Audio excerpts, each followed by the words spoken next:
The mirror reflects what time has written on your face, like an ancient manuscript. New lines that weren't there yesterday, hands that move with different rhythms than they once did, a body that whispers its accumulated years with each morning's first tentative steps toward the bathroom.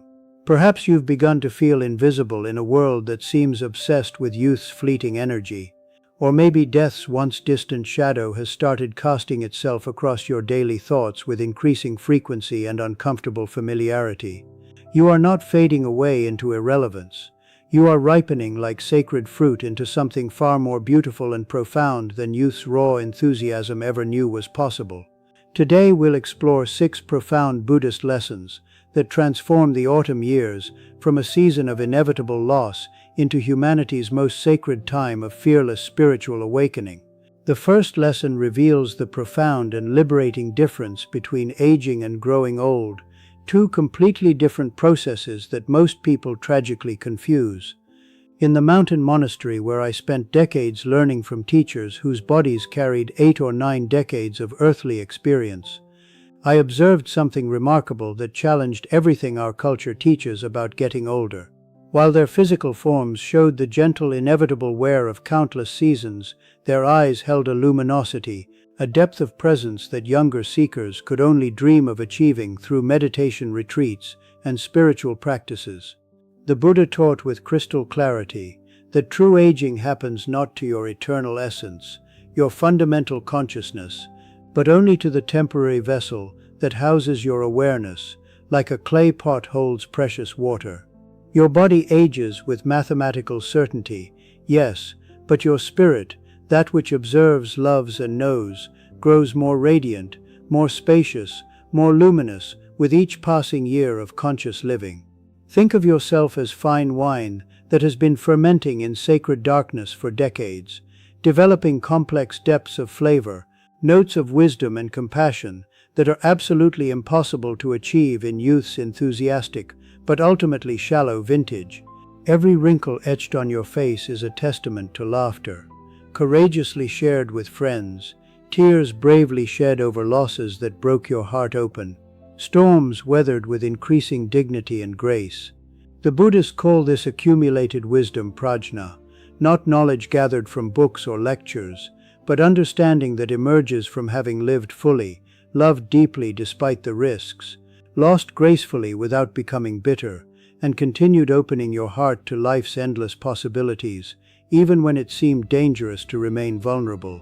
When you look in the mirror and your conditioned mind immediately focuses only on what appears to have been lost, pause in that moment of habitual judgment and whisper with genuine appreciation to your reflection, "I see decades of wisdom accumulated in these features. I honor the tremendous courage it has taken to become exactly who I am today. I am not diminishing, I am becoming." But there's a much deeper transformation happening beneath the surface that most people completely miss while fixating on external changes. The second lesson illuminates why your accumulated losses have actually been preparing you systematically for ultimate liberation from suffering. Western culture programs us relentlessly to view aging as nothing but subtraction, losing physical strength, losing conventional beauty, losing social relevance, losing precious time that can never be recovered. But Buddhism reveals the exact opposite truth through careful investigation of what actually happens during the aging process. Every significant loss has been secretly and methodically teaching you the invaluable art of non-attachment, preparing your spirit for the ultimate freedom that only comes through the conscious practice of letting go. You've already survived countless deaths that seemed unbearable when they occurred, the death of your childhood dreams that seemed so important, perhaps the devastating death of your parents, who once seemed immortal, dear friends who shared your journey for decades, maybe even a beloved spouse whose absence still echoes through your daily routines, and certainly the death of who you thought you would become, based on the ambitious plans you made in youth's confident ignorance. Each loss, as genuinely painful and disorienting as it was in the moment, systematically loosened your desperate grip on the fundamental illusion that anything external, relationships, achievements, possessions, even your own body, could provide the lasting security or permanent happiness that the ego constantly seeks. I remember sitting in profound silence with an elderly nun in our community who had courageously buried 3 children and her husband of 47 years. When I expressed heartfelt sympathy for the enormous losses she had endured, she smiled with eyes that somehow contained entire oceans of experience and said with surprising lightness, "Each goodbye taught me that authentic love doesn't die when bodies disappear, it simply changes form and becomes more universal. Now I love everything more freely, because I finally understand that nothing in this world lasts forever, and that's what makes it all so precious." This is the hidden gift that your years of accumulating losses have been offering. You've been training for spiritual mastery without even realizing you were enrolled in the most advanced curriculum available to human consciousness. Practice this profound reframing when grief for what you've lost inevitably arises. Place your hand gently on your heart, feel its steady rhythm, and acknowledge with compassion, "This pain is simply love with nowhere external to go. I consciously transform this energy into deeper compassion for all beings everywhere who love courageously and lose gracefully." Your losses haven't diminished your capacity for love, they've exponentially expanded your ability to love unconditionally, without grasping. But the third lesson reveals something even more surprising about your relationship with time itself. The third lesson fundamentally transforms your relationship with mortality from paralyzing terror into profound spiritual intimacy. Death is no longer some distant theoretical concept discussed in philosophy classes, but has become a wise companion walking closely beside you through each day. And this radical shift changes absolutely everything in the most beautiful and liberating way imaginable. The Buddha taught that conscious awareness of death isn't morbid dwelling or depressing obsession, it's the ultimate teacher of how to live with complete presence and authentic priorities.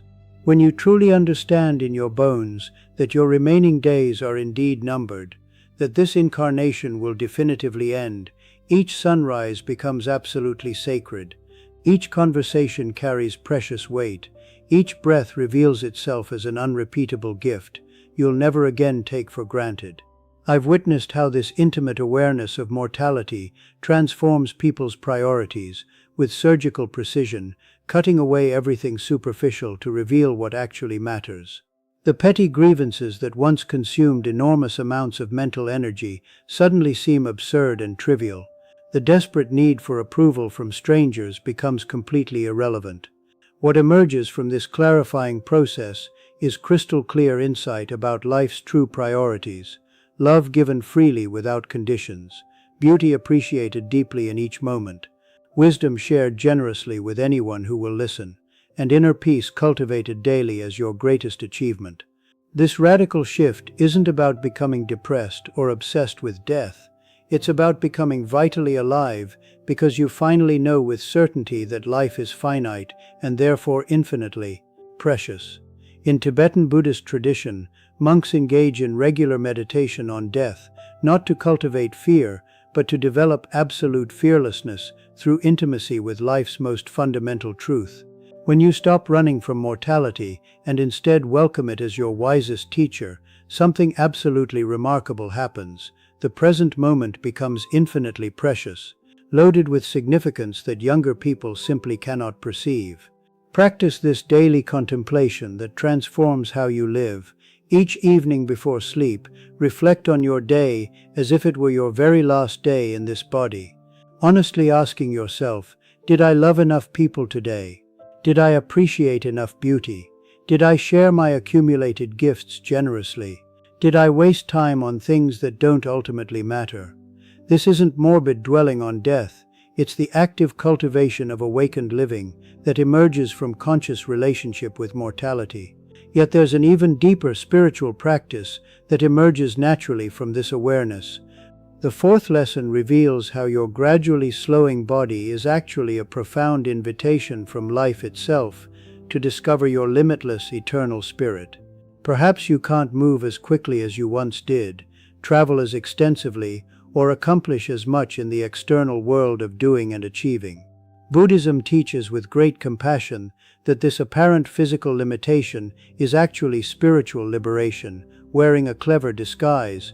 When the body's incessant demands finally quiet down, when you're no longer driven by ambition's endless, exhausting hunger for more achievements, precious space opens naturally for the profound inner journey that youth was simply too busy and distracted to undertake seriously.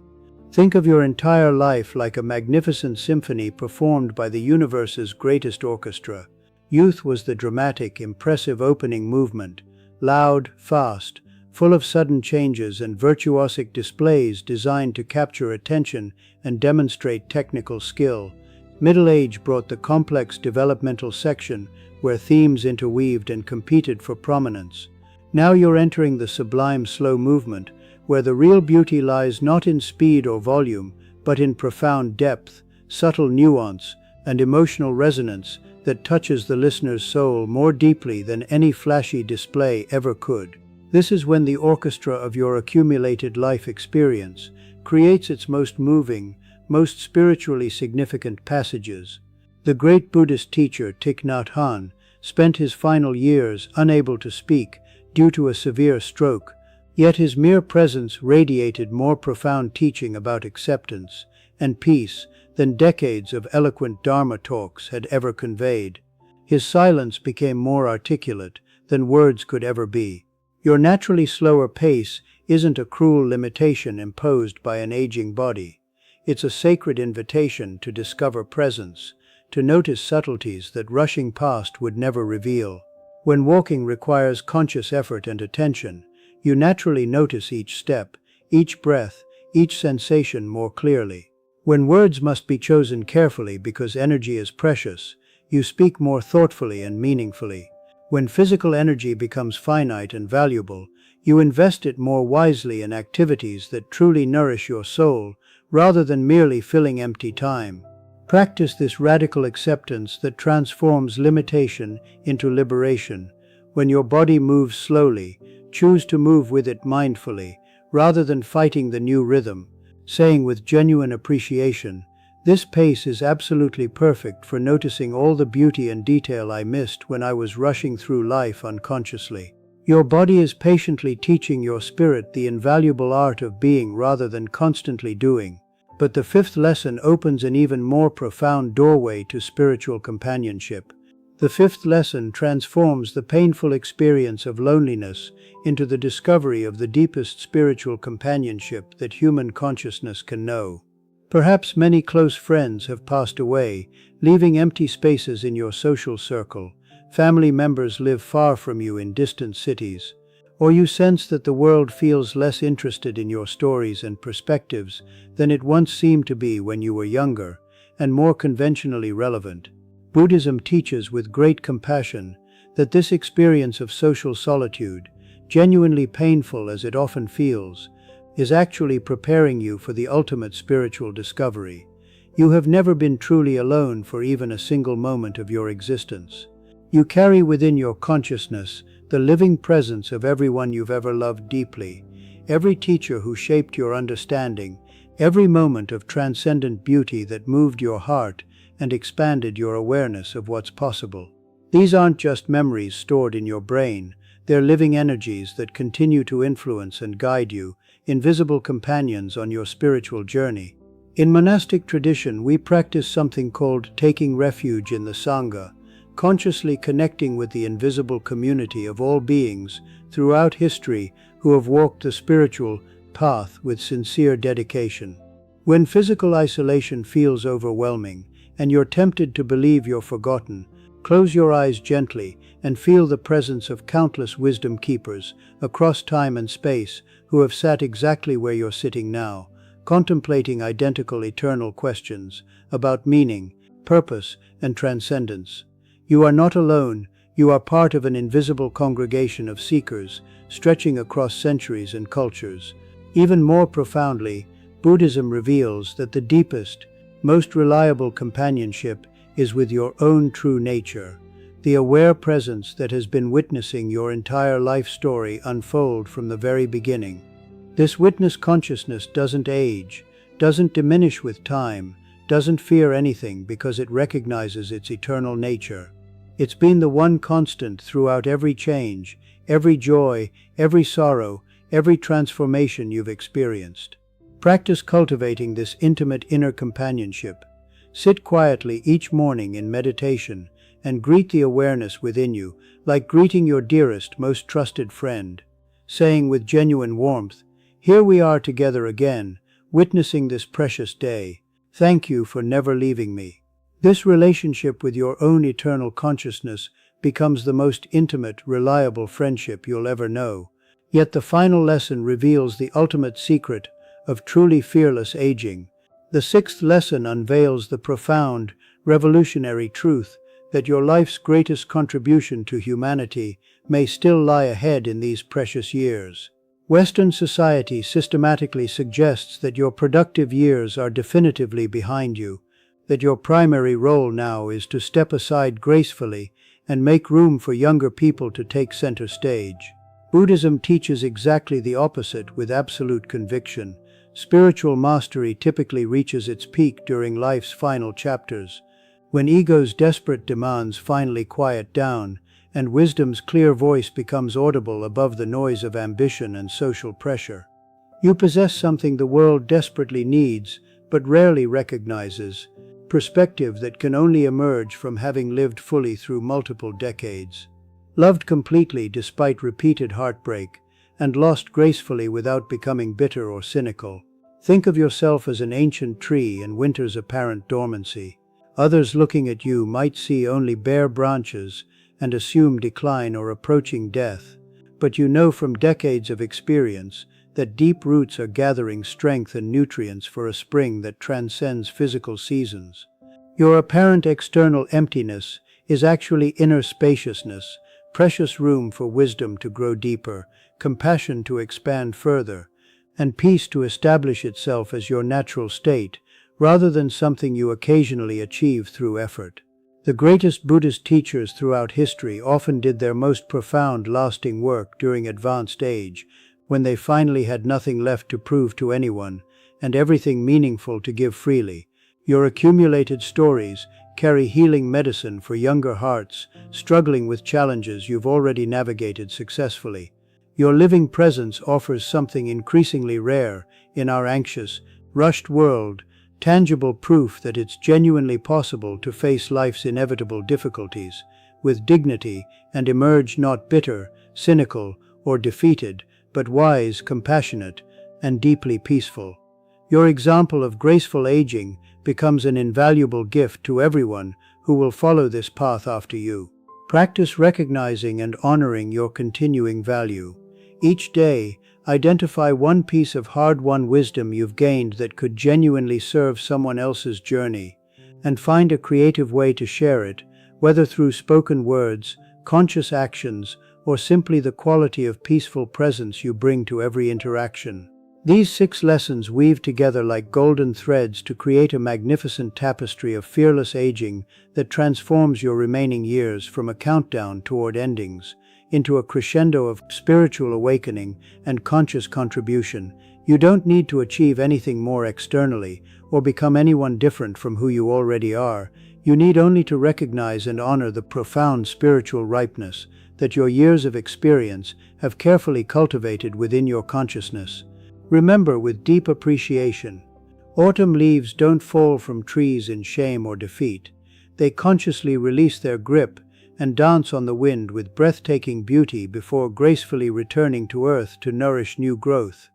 This is your sacred invitation to live these precious remaining years with identical graceful courage, the same willingness to let go of what no longer serves, the same fundamental trust in life's endless capacity for renewal, transformation, and unexpected beauty. If these words have touched something authentically true in your heart, I humbly invite you to share this wisdom with others walking similar paths of conscious aging. Like and subscribe for more teachings that honor the sacred journey of spiritual awakening at every precious stage of life. Your comments sharing your own insights and discoveries might be exactly the encouragement someone else needs to embrace their autumn years with fearless grace and profound appreciation.